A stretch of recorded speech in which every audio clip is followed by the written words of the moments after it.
Hello dear chess friends, welcome to our channel and to our new video. Here I will continue analyzing a match for World Chess Crown, which is played currently in Dubai, in United Arab Emirates. Partners are of course NepomniachtchI as a challenger and Magnus Carlsen as a current world champion. Today I will present you game number 6. Carlsen led white pieces, and that was extremely crazy game which actually shocked the chess world. I will show you later why. So let's go for this game. D4. Magnus Carlsen calmly starts with that move, staying refrained from E4, which maybe would be tested later in the match again. So knight f6, knight f3, d5, g3. Once again, Catalan defense, where Nepo goes for very well-known recipes, but here Magnus, instead of c4, deviates with b3. We see that Magnus wants maybe to play calm and maybe to go, if possible, out of theory, maybe to play just against the opponent, not against the machine. But c5, still we are on the theory, and d takes, bishop takes, nothing strange happens, where after c4, dc4, white plays, of course, queen c2, not b takes, because that will make white pawns weaker. Queen c2 is better continuation. So in that moment, Young continued with queen e7, normal move, removing queen from the file and defending the bishop.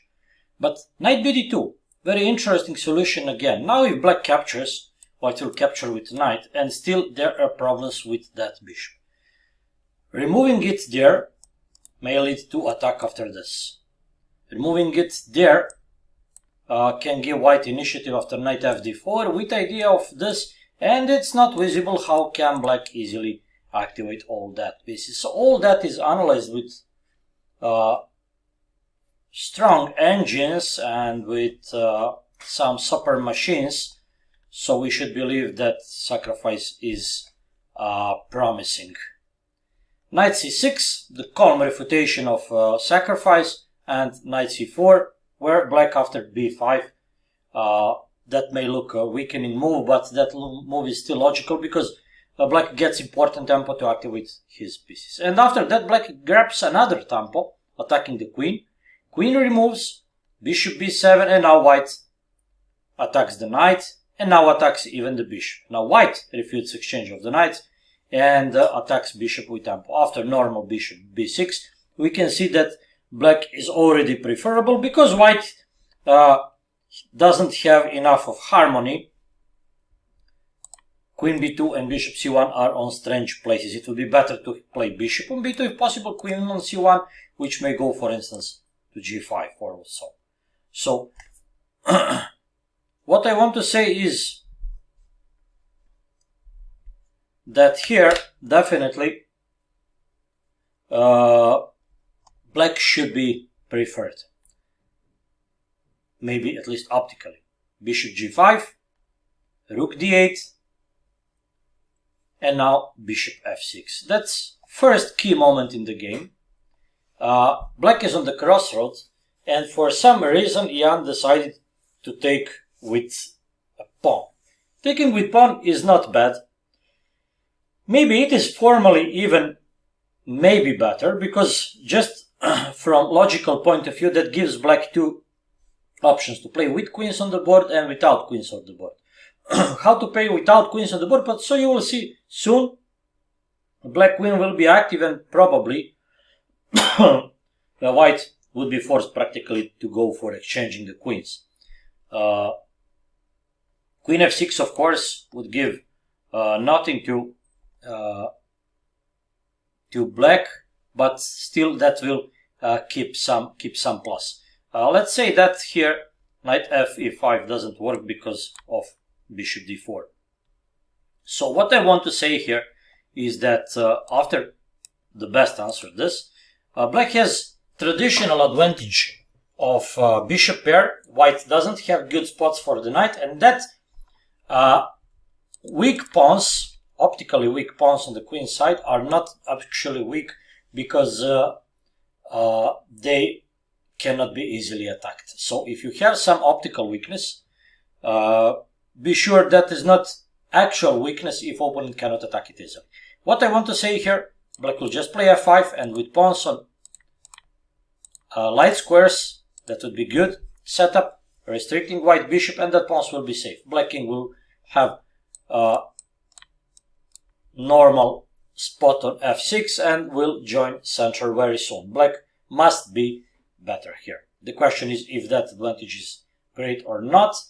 White will probably continue rook c1 with the idea to install knight on c5, but still we must say that we will be rather black in that position. gf. Perhaps Jan decided to go for initiative, feeling that Magnus is not in his best mood. I think in at least 3 games out of 5 previously played games, Jan had its chance maybe to go for a more sharp, more complicated game, and maybe to play more actively in idea to go for something concrete, while Magnus didn't have so many possibilities in previous games. So looks like Jan is confident, and with reason definitely, and that's why he decided to play gf, to try to go for something. Because I think Magnus is far from his best performance in that match. Rook ac1, knight d4, and that is the move I will criticize. Side having bishop pair should keep knights on the board. White has problems with that cavalry, cannot find good spots for them. And maybe black should go for rook ac8, which would be normal move, or which will be probably met with this, installing the knight. Okay, but I would rather play something like e5. Yes, that looks very ugly and not accordingly to principles, that if you have bishop pair against opponent bishop and knight, you should set pawns on opponent bishop color. Now, pawns are not on white bishop color, there are white square holes and key squares, but the point is black has direct threat of this and white cannot use them. Knight h4 would be normal with idea to occupy, but that knight comes to d4 and we can see that black still has some initiative. After taking, maybe e3, knight e6, there are motives of course with knight g5, and now knight on d3 is unstable, so still black keeps some plus. But after knight d4, black wanted directly to play on open files and to open his rooks. Queen a2, bishop g2, taking, queen is active, and that is, we go closer and closer to next critical position in the match. Queen c2, a5, of course, play on the side you are stronger. Black feels he is stronger on the queen side because of better harmony. Okay, I agree. Rook fd1. King g7, very important move and solid move, where black prepares his next move, rook ac8. And that is next key moment in the game. Of course, there is initiative black has in that moment with queen against 2 rooks, but that is not long-term initiative. I would rather stay refrained from that move and go for something like f5, threatening in some moment to improve my pawn structure. I would rather want to trade rooks for rooks, of course, to trade even queens, because let's remind about Capablanca theory that queen and knight better collaborate than queen and bishop. So I would rather say that here black should insist of trading queens. Despite his queen looks more active, but trading queens here would be very good for black. Because after even trading rooks, black will have dominant endgame. It's questionable if that endgame can be winning for black, because white can set barrier with pawn on f3 and knight on c2, but still, that is something black should go for. After rook d2, rook ac8, and now we go for some interesting play. Queen d5 looks normal, and after b4, almost forced move. Other possibility was e3, where after calm, bishop e5. b4 now, a4 can be played with unclear consequences. Black felt after b4, a4, e3, bishop e5. He will be better because after queen b3 he will take that pawn, and that pawn is more advanced than white passed pawn on b5. h4, h5, that is good to stop opponent's aggression there. And after king h2, black played bishop b2. That is the move should be criticized. It is much better to go for the pawn with this. You'll see soon why. After bishop b2, white achieved initiative. After queen b3 instead, there would be knight e5, f5 here. We see that white is probably possible to attack on f7. Black was afraid, I think, of this, but there is nothing more than perpetual. Simply what I wanted to say. Of course, Magnus. Of course, both Magnus and Jan saw that, but you know, as you can see, there is nothing. Queen b2, sorry, more precise move. White to take the pawn. Black will just go for this, attacking that pawn. Here, queen b4 would be mistake actually because of that, and there would be still chances to deliver mate after that move. There will be problems for black. Let me show you. Rook f7, king g6, h5, this, rook fg7. Now that will be bad because of rook h8. White king is shockingly safe, and especially after that, pawn can advance. If black goes there, of course, rook g8 with idea to check and to advance. White would be practically winning here. But after bishop b2, there are another problems for black. Rook c5. So let's conclude, sorry. After king h2, queen b3 would be correct, and after all that moves, black should just go for queen b2 with an equality. White is practically forced to go for some, let's say, e4 with perpetual check. So let's go back to the game. In the moment of king h2, bishop b2 was played, and that is very important. Very important intermediate move, where after that black is unable to take that pawn at all in some successful way, some satisfactory way. Queen d6, rook d1, bishop a3, but now that bishop is out of play. Rook b5, and Magnus hopes his harmony will bring him some initiative. But the problem is here, after rook c5, black play queen d6, and here Magnus should go for rook c2, and game would be accordingly to engine 1 after knight f4. Let's say queen moves somewhere, then rook d7 with idea of that, and that would lead to dangerous tactical possibility for white to win that game. There are also problems with e6 pawn, as you can see. So in our position, Magnus missed that win. He played rook d1, bishop a3, black is better now, rook b5, accordingly to engine, of course, and queen d7, all that is normal, and after rook c5, he should just go for bishop b4. That is not played, I do not know the reason.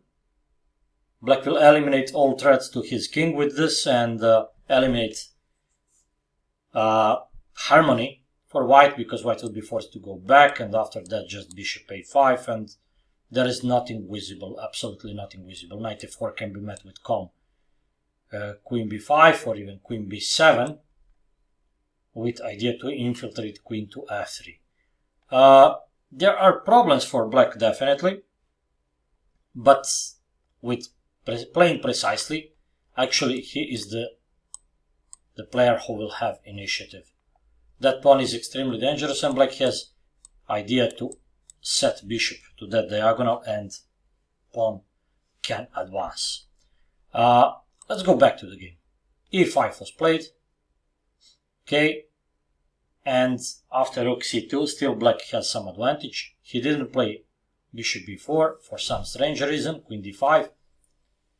And after rook dd2, queen b3. He felt now he will in some moment take it, but there are problems, and e4 leads to lost game for black, because now knight gets full control over the board and so many spots. What should be played instead? Well, maybe just call move like this, f5. Maybe with idea after knight moves to crush white pawn center, and maybe just to play king f6 to make some loft for the king. That would be definitely better. White cannot exploit fact black pieces are stuck. If white advances pawns, black bishop will get freedom, so that won't be good for white. But after e4, knight c5, queen b4, knight e4, now two rooks will work perfectly. If black takes, that game will be just lost for black, because white will just take it. Then rook will go to f4, another rook will attack the f6 pawn, and white will take practically all pawns, always keeping one rook on f5. After knight e4, queen b3, still game is more or less balanced. Rook c2, bishop f8, knight c5. Of course, white would be satisfied with trading minor pieces, but black refutes. And after that, we go for very interesting game, where after king h6, rook d1, queen a4, patient maneuvering from both sides, rook da1, bishop d6, king g1, queen b3. It looks like impregnable position, and it's very strange that opponents did not agree draw in that moment. But okay, white still has some chances. First, he must make his knight closer. Now some patient play for white, and finally, after queen e4, that is fatal mistake, which should not lead to lost position for black, but that is fatal mistake. Knight intends to attack that pawn, that's clear, maybe with knight c2, but according to Engines, black should answer just with calm move like this. And after knight c2, queen e4 now, and after knight takes a3, bishop e5, and after that move, that rook moves maybe there, let's say there will be queen to h4 with holding position this way, removing the queen with h4. That would be much better. But of course, black felt he can hold it, and that's the chance Magnus didn't miss to take. He just took the pawn, and after this, there are serious chances for white to play for a win. What I want to say is that that is not the same. If let's say that black has possibility to take there first, and after that, that endgame is extremely unpleasant, because white has just rook b3 with the idea of rook b5, transferring rook there, and then try to manipulate with rook and knight to attack some pawns. After rook queen h4, looks like that is the same as could happen in the game, but that is not the same. Let's see what happened. Queen e4. The point is, white rooks are connected, and white has initiative in using his rooks. Black cannot easily play h4. Bishop e5, knight e2, queen c2, rook attacks the queen. All that moves are more or less natural. And finally, in some moment, white played f3. He felt that he cannot for a long time resist with pawn on f2 because of annoying threats of h4 and checking on light square diagonal. So here, as you can see, white just decided to play f3. Queen d1, f4, bishop c7, king f2, bishop b6, rook a1, all that is natural. Black queen dances, creating some various threats in various directions. Rook e4, king g7, and rook e8. White wants to do something with rooks on 8th rank, but black refutes that with f5. Rook a8, queen b4, rook a c8, patient play, bishop a5, rook c1, eliminating the threat, bishop b5, and now rook e5.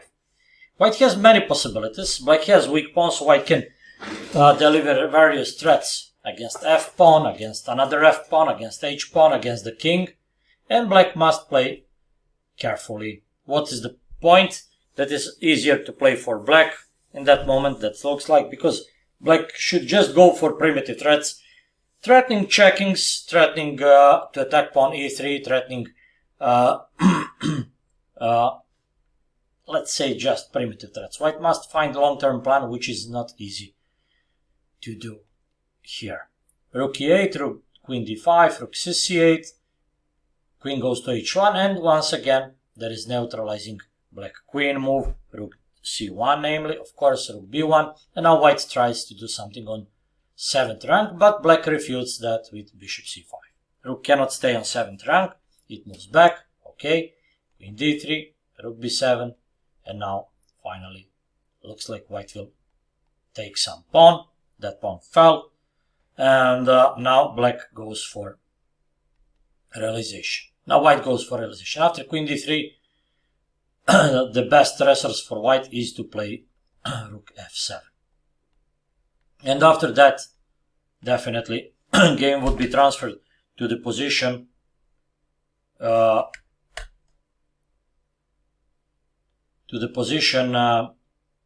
which should be winning for white in practical chess, but engines just convincingly say that white has nothing here with black precise play. But let's see what happened. I think in practical chess that is winning, despite engines say that is drawish.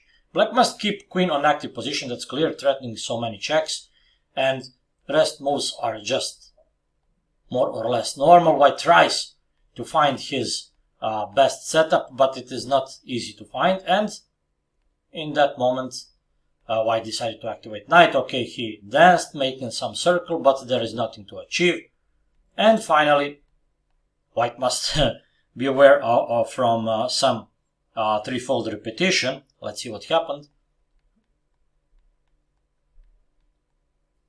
After all that checks, white finally advanced some pawn, king e3, no checks, and after h4 black felt he must make white king more exposed. So looks like with this moves white just has exposed king, but it is not easy to deliver checks. As you can see here, white already achieved something concrete because he managed to transfer king to the king side. King would be safe actually on that zone here, probably. That's the promising zone to hide king from the checks. Rook d5, and now game looks like it is already winning. Rook e5, king f7, rook f5, and finally Magnus finds the way to win the game. Looks like Jan played just almost randomly in that endgame, missing some serious chances to set some barrier, but after f5, as you can see, knight g7, there will be some mate with e7 and e8, and in that moment white resigned. After move h4, king h3, okay, let's see another critical moment. Let's go a bit back. Well, here white started to improve the position, so looks like here queen b6 should be played, maybe the last key moment, not allowing white king to transfer king this way. Not allowed white to transfer king this way. So after king d2, then queen b4 or queen a5, not allowing white king to go there this way. So if white king is on e3, it is, let's say, more exposed. And Magnus perfectly felt and perfectly saw that possibility. Jan missed that in his calculations and predictions that white king will be safe on the king side, and that's the reason he finally went to lost position. Of course, game number 6 was ended. Let's say some curiosity. Game was 136 moves long. After white move, as you can see, knight g7, that was move number 136. What I want to say is that that game is actually the longest game in World Championship matches ever. When we say longest, we don't think about playing hours. Of course, we just speak about the length, the number of played moves. And the previous record was held by Karpov and Korchnoi, who played a monster game in Baguio in 1978. That game was 124 moves long. So that game is very important for chess history. Perhaps that game will help Magnus to retain his World Championship title, but of course 8 games are remaining, and if someone can dethrone the Magnus, that is my personal opinion at this moment, NepomniachtchI. That will be all for that game, and see you soon with new analysis. Now we must expect, with serious reason, a lot of fire in Dubai, and let's enjoy it. We are here for you. We will join with you with new analysis, and let's hope we will have more decided games instead of boring draws. See you soon with new video. Bye bye.